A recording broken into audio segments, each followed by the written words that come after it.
Hello everyone. आज के इस वीडियो में हम लोग जिस टॉपिक पर पढ़ने जा रहे हैं वो है coping with stress. Coping with stress का मतलब होता है तनाव कम करने के विभिन्न उपाय। उसके पहले हम लोग ज़रा सा रिफ़्रेश कर लेते हैं meaning of stress. Stress refers to non-specific response of the body to any demand made upon it।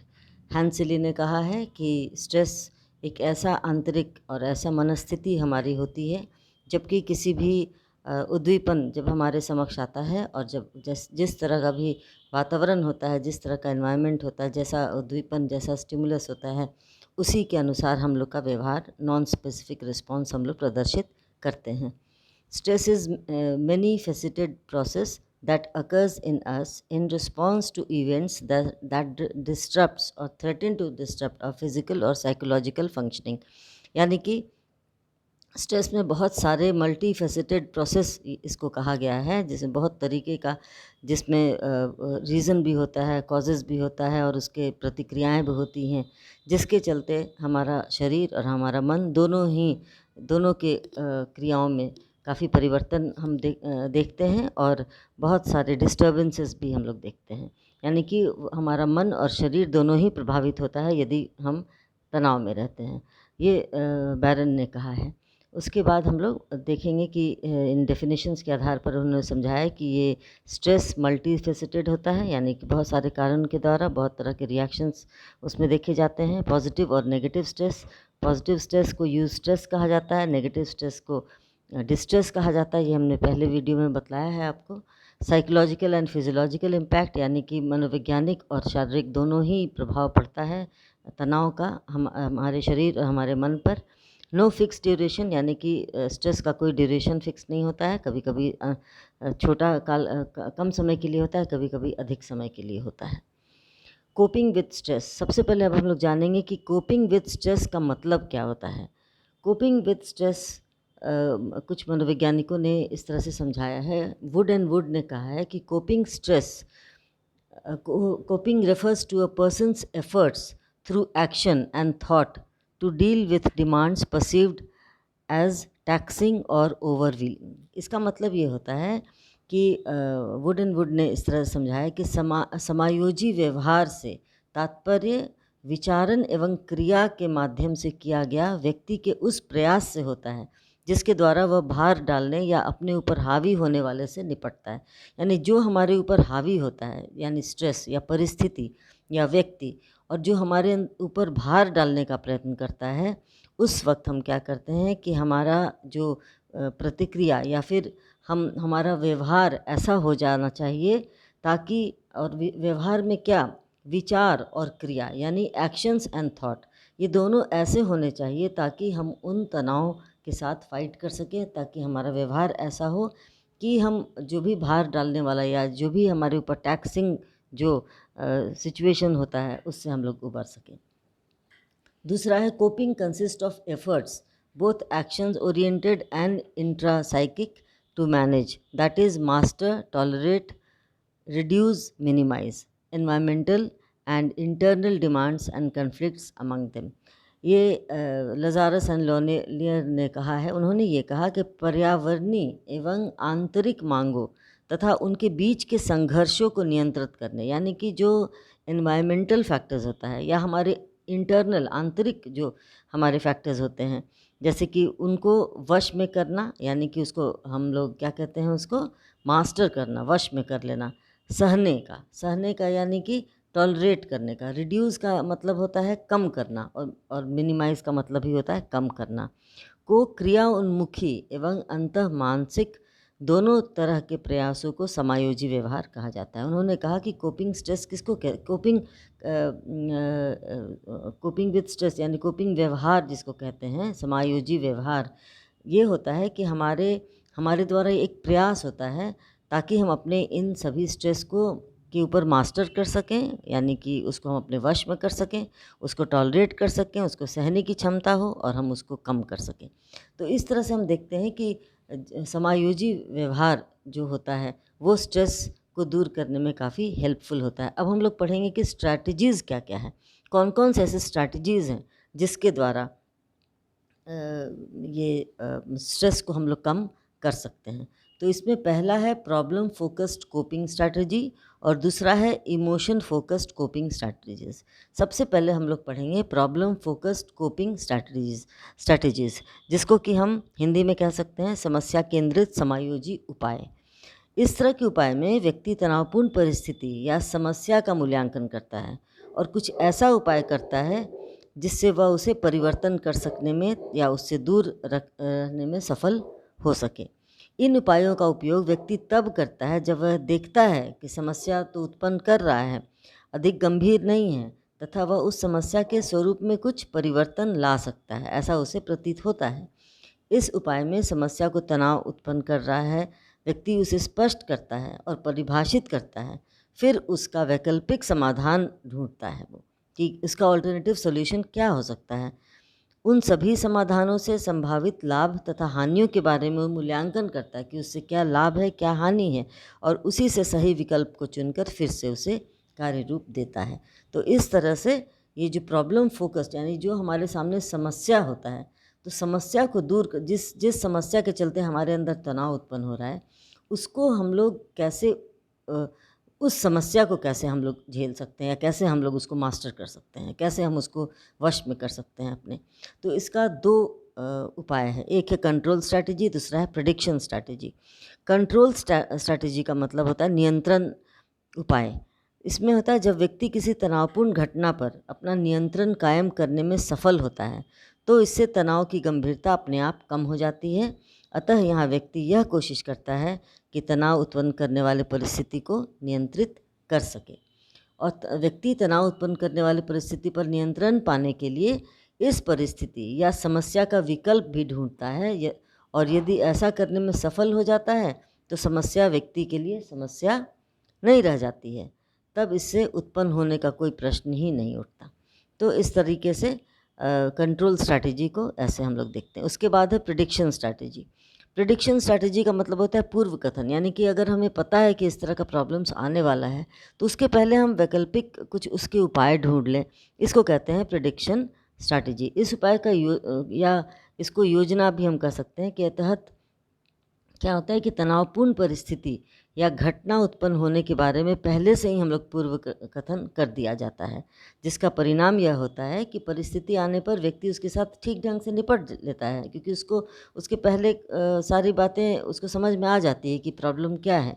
इस योजना के तहत व्यक्ति को समस्या को गंभीरता से निपटने तथा उसे कम करने का पर्याप्त मौका भी मिल जाता है, समय मिल जाता है उसको, और तनावपूर्ण परिस्थिति से निपटने के लिए वह कई विकल्पों को भी सोच लेता है, कई उपाय को भी सोचता है और उसमें से सही उपाय का प्रयोग करके वह समस्या का समाधान कर लेता है। तो ये दो तरह के थे जो कि प्रॉब्लम फोकस्ड स्ट्रैटेजी थे, जो समस्या हमारे सामने आती है उसको हम लोग फोकस करके उससे हम लोग कैसे निपट सकते हैं ताकि हमारा स्ट्रेस कम हो सके। अब आइए emotion focused coping strategy. Emotion focused coping strategy का मतलब होता है कि जो संवेग जो होता है जिसके चलते हमें स्ट्रेस होता है उसको, तो ये दो प्रकार का होता है, एक बिहेवियरल स्ट्रैटेजी, दूसरा होता है कॉग्निटिव मेजर्स। तो इसमें हम लोग बिहेवियरल स्ट्रैटेजी के बारे में इस तरह से पढ़ते हैं कि इसमें क्या होता है कि व्यक्ति कुछ खास तरह के व्यवहार करके अपना तनाव दूर करने का प्रयास करता है। जैसे कि वह समस्या से ध्यान हटाकर किसी दूसरी चीज़ पर ध्यान लगाता है। जैसे समझ लीजिए कोई समस्या बहुत ज़्यादा, कोई इमोशन या कोई फीलिंग उसको बहुत परेशान कर रहा है, तो व्यक्ति कभी कभी शराब पीने लगता है, कभी सिगरेट अधिक मात्रा में पीने लगता है, या कभी कभी कुछ पॉजिटिव अगर सोचता है तो वो दोस्तों के बीच या सामाजिक वातावरण में रहना चाहता है, दोस्तों के बीच रहना चाहता है। तो इस तरह से फिर अपना बिहेवियरल स्ट्रैटेजी इसको हम कहेंगे कि अपने बिहेवियर को ही कुछ इस तरह से करता है ताकि वो उस तनाव से दूर हो सके। और दूसरा होता है कॉग्निटिव मेजर्स। कॉग्निटिव मेजर्स का मतलब ये होता है कि इसमें संज्ञानात्मक उपाय, तो इस उपाय में व्यक्ति तनावपूर्ण परिस्थिति के अर्थ में परिवर्तन या रिप्रेजल देखता है, यानी कि इसमें पुनर्मूल्यांकन करता है इसमें। और ये पुनर्मूल्यांकन वहाँ वास्तविक होता है जहाँ व्यक्ति गंभीरता से सोचने पर इस निष्कर्ष पर पहुँचता है कि समस्या सचमुच में उतनी गंभीर नहीं थी, वो समझता है कि ऐसी गंभीर नहीं है। तो ऐसे संज्ञानात्मक उपाय को सिगमंड फ्रॉयड ने डिफेंस मैकेनिज़्म का नाम दिया है। डिफेंस मैकेनिज़्म बहुत प्रकार के होते हैं, लेकिन उसमें कुछ ऐसे डिफेंस मैकेनिज़म्स हैं जिसका वर्णन सिगमंड फ्रॉयड ने कहा है, और वो हम लोग एक एक करके देखेंगे। सबसे पहले है रिप्रेशन। रिप्रेशन का मतलब होता है दमन। इसमें तनावपूर्ण समस्या से उत्पन्न जितनी भी चिंताएं होती हैं, यादें होती हैं, या व्यक्ति के चेतन से निकलकर अचेतन में चले जाते हैं, क्योंकि वे मानसिक रूप से कष्टकर होते हैं, इसे रिप्रेशन की प्रक्रिया कहा जाता है। तो जो फीलिंग्स, जो व्यक्ति हमें तनाव उत्पन्न करता है हमारे अंदर, उनको हम लोग दमित करके अपने अनकॉन्शियस में भेज देते हैं। दूसरा होता है रिएक्शन फॉर्मेशन। इसमें व्यक्ति तनाव उत्पन्न करने वाले इच्छा या विचार के ठीक विपरीत इच्छा या विचार विकसित करके व्यक्ति तनाव को कम करता है। जैसे कि समझ लीजिए कि किसी को कोई ऐसा नेता है जो कि बहुत ही भ्रष्ट है, तो वो उसका ठीक रिएक्शन फॉर्मेशन क्या होगा उसका, वो भ्रष्टाचार के खिलाफ नारा लगाएगा और भ्रष्टाचार के खिलाफ वो बोलना शुरू करेगा। नेक्स्ट है रैशनलाइजेशन। रैशनलाइजेशन का मतलब होता है रैशनलाइज करना अपनी बातों को। इसमें व्यक्ति अपने अयुक्ति संगत व्यवहारों को एक युक्ति संगत एवं तर्क संगत व्यवहार के रूप में चेंज कर देता है और अपने को संतुष्ट कर अपना मानसिक तनाव भी दूर कर लेता है। इस तरह से उसकी ये रैशनलाइजेशन से दो उद्देश्यों की पूर्ति होती है। पहला कि व्यक्ति लक्ष्य पर पहुंचने में असमर्थ रहता है, तो इससे उत्पन्न कुंठा को गंभीरता से जो कुंठा जो होती है, जो उसकी जो गंभीरता को रैशनलाइजेशन कम कर देता है। और दूसरा यह कि व्यक्ति द्वारा किए गए व्यवहार के लिए एक एक्सेप्टेबल मोटिव प्रदान करता है, यानी कि स्वीकार अभिप्रेरक जिसको हम कह सकते हैं। तो जैसे कि समझ लीजिए कोई बच्चा है, अगर परीक्षा भवन में वो लेट से पहुंचता है या परीक्षा नहीं दे पाता है, तो वो ये कह सकता है कि मेरा जो रूम में जो लड़के को हम बोले थे उठाने को, तो उसने नहीं उठाया समय पर, इसलिए मेरा परीक्षा छूट गया। तो इस तरह से लोग तरह तरह से अपना रैशनलाइज करते हैं। नेक्स्ट है प्रोजेक्शन। प्रोजेक्शन का मतलब होता है अपनी फीलिंग दूसरों के ऊपर प्रदर्शित करना। तो इस तरह के रक्षा या डिफेंस मैकेनिज्म में व्यक्ति अपना तनाव दूर करने के लिए अपनी गलतियों, असफलताओं आदि का आरोपण दूसरों पर करता है और इस तरह से अपने आप को दोषमुक्त समझता है, जिससे शांति और आत्मसंतोष का उसके अंदर उत्पन्न हो जाता है। जैसे समझ लीजिए परीक्षा में असफल कोई होता है बच्चा, और उसको तनाव को कम करने के लिए ये कह सकता है कि शिक्षक ही अच्छा से नहीं पढ़ाया, या क्लास ही अच्छा से नहीं हुआ, या माता पिता ने हमें घरेलू कार्य में ज़्यादा संलग्न करा दिया। तो ये सब बहुत सारी बातें हैं जो कि प्रोजेक्शन यानी अपनी गलती दूसरों के ऊपर ये करना, इससे क्या होता है कि तनाव में उसको अपने तनाव में कमी महसूस होता है। नेक्स्ट है डिस्प्लेसमेंट। डिस्प्लेसमेंट का मतलब होता है विस्थापन। विस्थापन भी एक बहुत ही महत्वपूर्ण डिफेंस मैकेनिज्म है जिसके माध्यम से व्यक्ति अपना तनाव कम करता है। इसमें कष्टकर जो अभिप्रेरक होते हैं या संघर्ष से उत्पन्न तनाव जो होता है, उसको मौलिक वस्तु को ऐसे कष्टकर अभिप्रेरक एवं संघर्षों की उत्पत्ति करता है, उससे संबद्ध वस्तुओं तथा परिस्थितियों के प्रति स्थानांतर कर देता है, जैसे कि उसको ट्रांसफ़र कर देता है, डिस्प्लेस कर देता है। जैसे समझ लीजिए कि माता पिता के द्वारा कोई बच्चा अगर डांट सुनता है तो वो अपने छोटे भाई के ऊपर अपना गुस्सा उतारता है। तो इस तरह से डिस्प्लेस्ड एंगर इसको हम कहेंगे कि एंग्री तो है वो अपने माता पिता से कि उसने क्यों मारा, क्यों डांटा, तो वो अपना वो एंगर को डिस्प्लेस कर देता है अपने छोटे भाई या बहन पर। नेक्स्ट है डिनाइल। डिनाइल यानी अस्वीकार करना किसी बात को। इसमें क्या होता है कि जब कोई बाहरी वास्तविकता इतना अधिक कष्टकर हो जाता है या इतना दुखदाई हो जाता है तो व्यक्ति उसका सहन नहीं कर सकता, और ऐसी परिस्थिति में वो क्या करता है कि वास्तविकता के अस्तित्व को मानने से इनकार करके वो अपना तनाव दूर कर लेता है। जैसे समझ लीजिए कोई बच्चे को बहुत सीवियर कोई रोग है, तो माता पिता ये कहेंगे कि नहीं नहीं कोई ऐसा सीरियस रोग नहीं है, वो जल्दी ही ठीक हो जाएगा। यानी वो दे ट्राई टू डिनाई, वो डिनाई करना चाहते हैं वास्तविकता को। और उसके बाद है इंटेलेक्चुअलाइजेशन यानी कि बौद्धिकीकरण। इसका मतलब ये होता है कि अपनी बुद्धि को हम लोग ऐसा सक्षम बना देते हैं कि हम लोग अपने उस तनाव को दूर करने में सक्षम हो जाते हैं। तो इससे ये एक ऐसा डिफेंस मैकेनिज्म है जिससे व्यक्ति तनावपूर्ण परिस्थिति से अपने आप में एब्स्ट्रैक्ट ढंग से या अमूर्त ढंग से सोचकर इस तरह का अलगाव या डिटैचमेंट विकसित कर लेता है, जिसके परिणाम स्वरूप अपना तनाव कुछ कम कर लेता है। यानी वो डिटैच्ड होता है अपने से, उस फीलिंग से ही अलग हो जाता है। जो इमोशन, जो फीलिंग उसको स्ट्रेस पैदा कर रहा है उसके अंदर, उससे वो डिटैच हो जाता है। तो इस तरह से हम देखते हैं कि इतने सारे स्ट्रैटेजीज़ हैं जो कि जिससे हम स्ट्रेस को कोप कर सकते हैं।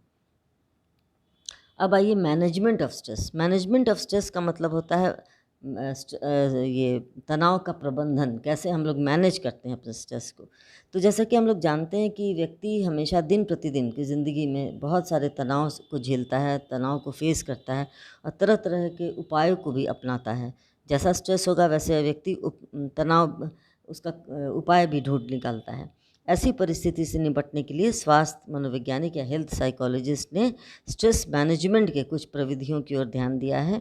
और इसमें क्या किया है कि इसके चलते उन्होंने ये कहा कि स्ट्रेस मैनेजमेंट के द्वारा हम काफ़ी हद तक अपने तनाव को दूर कर सकते हैं। तो उन्होंने कहा कि जैसे इसमें 2 प्रकार के बेसिकली कहा गया है स्ट्रेस मैनेजमेंट का। एक है इंडिविजुअल अप्रोच और दूसरा है एनवायरमेंटल चेंज अप्रोच। तो इंडिविजुअल अप्रोच में क्या होता है कि व्यक्ति से संबंधित जो होता है, तो अराउजल रिडक्शन पहला है। इससे क्या है कि इस प्रविधि में व्यक्ति को मांसपेशियों को शिथिलीकरण या रिलैक्स करने का प्रशिक्षण दिया जाता है। इस तरह से व्यक्ति को प्रशिक्षित करने से वह उस कौशल का उपयोग फिर धीरे धीरे अपने वास्तविक ज़िंदगी के तनाव को कम करने के लिए सफलतापूर्वक कर सकता है। उसके बाद होता है कॉग्निटिव स्ट्रक्चरिंग।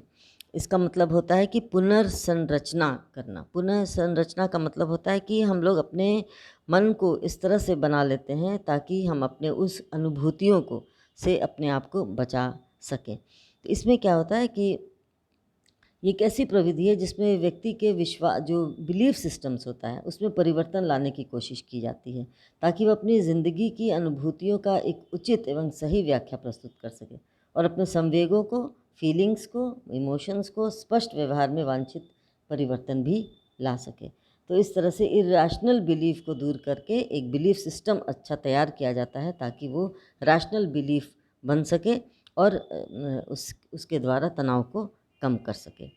उसके बाद है behavioural skills training. Behavioural skills training का मतलब होता है कि उसके व्यवहार में कुछ ऐसे व्यवहार में ट्रेनिंग दी जाती है ताकि वो कौशल सिखाया जाता है ताकि उसका उपयोग करके वह अपने स्ट्रेस को दूर कर सकता है। जैसे कि समझ लीजिए टाइम मैनेजमेंट एक ऐसा कौशल है जिसे सीखने पर व्यक्ति दिन प्रतिदिन की ज़िंदगी से जो तनाव महसूस करता है कि बहुत सारा काम एक साथ करना पड़ता है, तो टाइम मैनेजमेंट एक बहुत ही सरल उपाय है, एक कौशल है, स्किल है जिसके द्वारा हम अपने बहुत सारे स्ट्रेस को कम कर सकते हैं। और भी बहुत तरह के बिहेवियरल स्किल्स होते हैं जिसके द्वारा हम स्ट्रेस को कम कर सकते हैं। उसके बाद होता है environmental change approach. Environmental changes approach का मतलब होता है कि हम जिस परिस्थिति या जिस वातावरण के चलते जो हमारे अंदर तनाव उत्पन्न हुआ है उसमें समंजित होने के लिए या फिर एडजस्ट करने की जो शक्ति होती है वो स्थापित करने के लिए इसमें व्यक्ति को तैयार किया जाता है। और उसमें क्या क्या होता है कि इसमें सोशल सपोर्ट की भी भूमिका काफ़ी महत्वपूर्ण इसमें बतलाया गया है, क्योंकि सोशल सपोर्ट यदि नहीं मिलेगा व्यक्ति को तो व्यक्ति उस समाज में, अपने एनवायरनमेंट में अपने आप को एडजस्ट नहीं कर सकता है।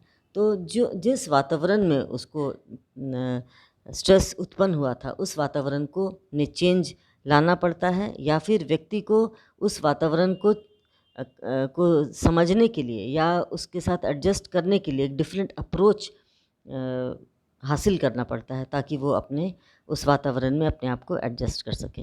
क्योंकि बेसिकली क्या होता है कि जब किसी व्यक्ति को तनाव होता है तो वो तनाव उसका खुद का है, चाहे वो वातावरण से हो चाहे वो खुद का हो, तो वो उसको खुद ही इतना मजबूत और इतना विल पावर उसका स्ट्रांग करना पड़ता है, इतना कॉन्फिडेंस लेवल बढ़ाना पड़ता है कि वो एनवायरनमेंट के साथ फाइट कर सके, अपने पर्सनल प्रॉब्लम के साथ फाइट कर सके और एक तार्किक व्यू के साथ और तार्किक व्यवहार के साथ अपने आप को एडजस्ट कर सके।